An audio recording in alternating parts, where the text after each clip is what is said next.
नमस्कार। Are Nayak Hindi education में आप सभी का स्वागत है।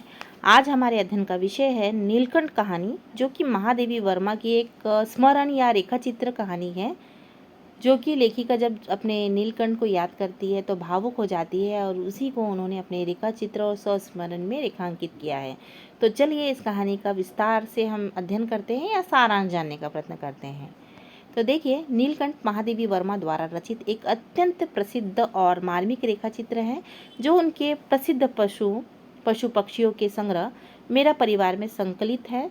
इस रचना में लेखिका ने एक मोर यानी नीलकंठ और दो मोरनी राधा और कुब्जा के माध्यम से पक्षी जगत के स्वभाव, सौंदर्य और उसके आपसी संबंधों का चित्रण किया है। मतलब यहाँ पे एक कहानी का जो नायक है वो मोर है, जिसका नाम नीलकंठ है, और उनकी दो मोरनी हैं, एक राधा है, एक कुब्जा। अब देखिए उसके माध्यम से प्राणियों में भी किस तरह का स्वभाव रहता है, ठीक है, उनके आपसी संबंध किस तरह से होते हैं और उसमें क्या सौंदर्य के तत्व पाए जाते हैं, इसको बताने वाली एक अत्यंत कहानी है। ठीक है, अत्यंत सुंदर कहानी है। ठीक है, तो कहानी के प्रमुख पात्र जो मोर है, ठीक है, जिसका नाम नीलकंठ है। आप देखते हैं वो दिखता कैसा है। तो नीली गर्दन होने के कारण लेखिका ने उसका नाम नीलकंठ रखा। वह बहुत ही सुंदर, अत्यंत सुंदर, साहसी, निडर और दयालु स्वभाव का था। वह लेखिका के मिनी चिड़ियाघर के सभी पशु पक्षियों का संरक्षक और सेनापति बन गया था। एक बार तो उसने एक सांप से खरगोश के बच्चों की जान भी बचाई थी। यानी यहाँ पे इस कहानी का जो हीरो है वो नीलकंठ है, जो दिखने में तो बहुत ही नीला मतलब सुंदर दिखता था, साहसी भी था, निडर भी था, दयालु भी था।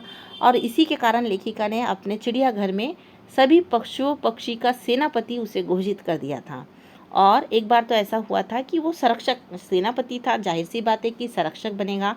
और एक बार उनके चिड़ियाघर में सांप का आगमन हुआ था, तो उससे भी उसने एक छोटे से बच्चे खरगोश की क्या की थी, जान बचाई थी। किसने? मोर ने। अब देखिए, जो नीलकंठ थी उसकी पहली पत्नी का नाम यानी राधा हमेशा नीलकंठ के साथ ही रहा करती थी, तो पहली मोरनी है उसकी वो। नीलकंठ के नृत्य करते समय उसका साथ देती थी और उसके साथ अंडों को सेकना राधा का मुख्य स्वभाव था और उन दोनों के बीच गहरा प्रेम था।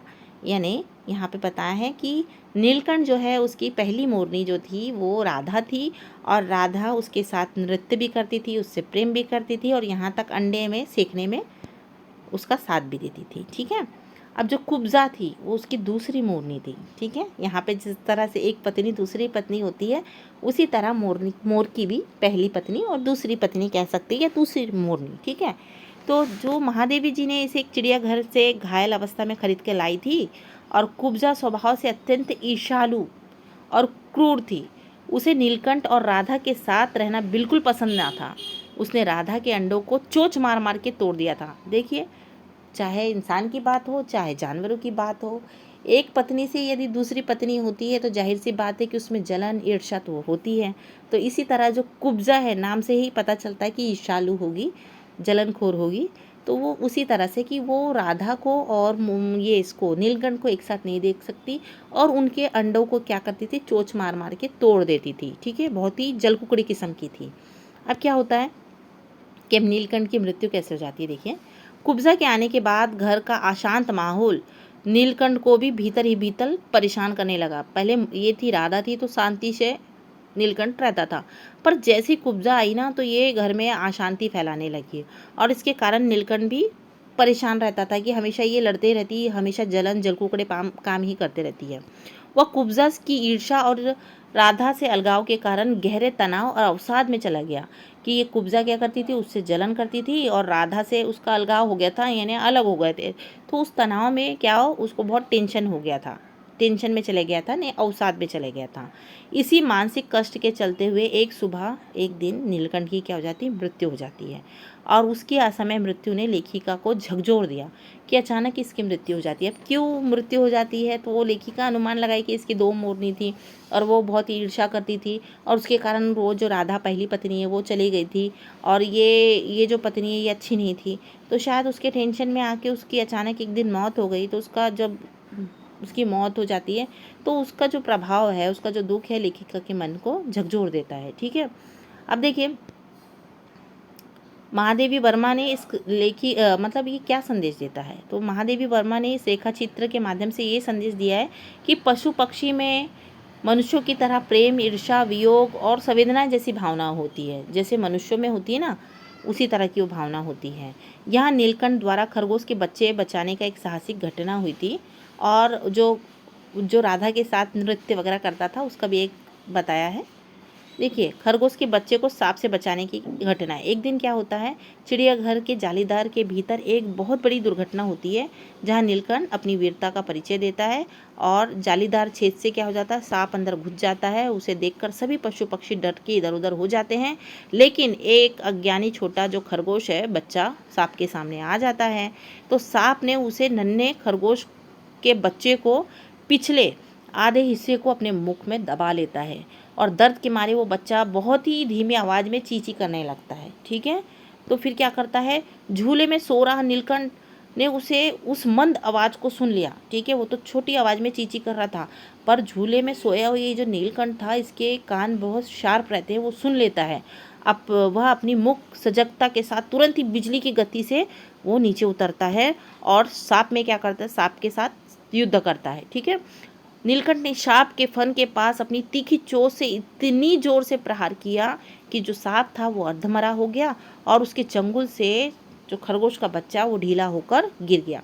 फिर सांप के मर जाने के बाद भी नीलकंठ पूरी रात उस घायल खरगोश के बच्चे को अपने पंखों के नीचे छिपाकर गर्मी देता रहा, और इस घटना से साबित होता है कि वह जालीदार का सच्चा संरक्षक या रक्षक था। ठीक है, ये मतलब किस तरह से वो घटना बताया ना कि वो किस तरह से खरगोश की जान बचाता है, तो इस तरह से बचाता है। अब देखो नीलकंठ राधा के साथ किस तरह से नृत्य कला करता है, उसकी भी विशेषता जान लेते हैं। कि जैसे ही बादल घिर जाते हैं, जैसे ही आकाश में काले बादल के छा जाते हैं, छाते लिखा है मैंने तो गलती हो गई, तो बादल छा जाते हैं और बिजली चमकती है, तो नीलकंठ खुशी से क्या करता है, झूमने लगता है। बादलों की गड़गड़ाहट उसके लिए संगीत का काम करती है, यानी बादलों को देखकर उसको ऐसा लगता है कि एक अच्छा मधुर संगीत चालू हो गया है, और वो राधा के साथ क्या करने लगता है, झूमने लगता है, नाचने लगता है। नृत्य करते समय वो अपने भारी और चमकीले पंखों को ऐसे गोलाकार या मंडलाकार में तान लेता है, उसके पंखों से इंद्रधनुष जैसे रंग बिखरे हुए। ठीक है, फिर उसका नृत्य एक निश्चित लय और ताल में होता है। वह आगे पीछे बाएं दाएं कदम बढ़ाकर एक अद्भुत गति से क्या करता है, नृत्य करता है। अब महादेवी के प्रति सम्मान की बात है कि जब भी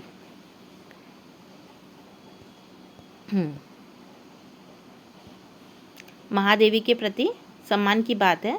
अब उसका कि जब भी महादेवी जी जालीदार या जाली घर पे पहुंचती है, तो नीलकंठ अपने पंखों की सतरंगी मंडाकर छत्ता टान कर उसके सामने झुक जाता। बताओ, रिस्पेक्ट देता उनके सामने, महादेवी के सामने झुक जाता। ऐसा लगता है कि वो उसको रिस्पेक्ट दे रहा है, सम्मान कर रहा है। ठीक है, अब देखिए नीलकंठ के स्वभाव की क्या विशेषता है कि नीलकंठ केवल एक पक्षी नहीं था, बल्कि इंसानों जैसे उसमें उच्च गुण थे। अब वो सजग सेनापति था, है ना, पूरे चिड़ियाघर को संभालता था, और छोटे बच्चे जो है उनका संरक्षक था, और सारे जीव जंतु उसकी आज्ञा को मानते थे। दयालु और स्नेही था, दूसरे जो पशु पक्षी है उन पर दया रखता था, है ना, और अपने क्या करता था, और उनका संरक्षक भी था, और स्वाभिमानी और वीर था। वो किसी से डरता नहीं था, सांप जैसे खतरनाक जीव से भी वो टकरा कर क्या करता था, निडरता से लड़ता था, और अपनी निडरता और वीरता का परिचय देता है। संवेदनशील और भावुक, है ना, वो बहुत ही संवेदनशील था। कुब्जा के आने पर घर का माहौल बिगड़ जाता है और राधा से उसकी दूरी बढ़ जाती है, तो वो मानसिक तनाव को सहन नहीं पाता है और डिप्रेशन में चले जाता है, और इसी तरह से उसकी मृत्यु हो जाती है। तो हमने इस कहानी में क्या देखा कि नीलकंठ की क्या विशेषता थी, और उसने किस तरह से एक खरगोश के बच्चे को बचाया था, और उसका किस तरह से स्वभाव था। तो इस कहानी को हमने जाना। आशा करते हैं कि आपको ये कहानी पसंद आई होगी, और पसंद आई हो तो लाइक और सब्सक्राइब करें, हमें मोटिवेट करें। धन्यवाद।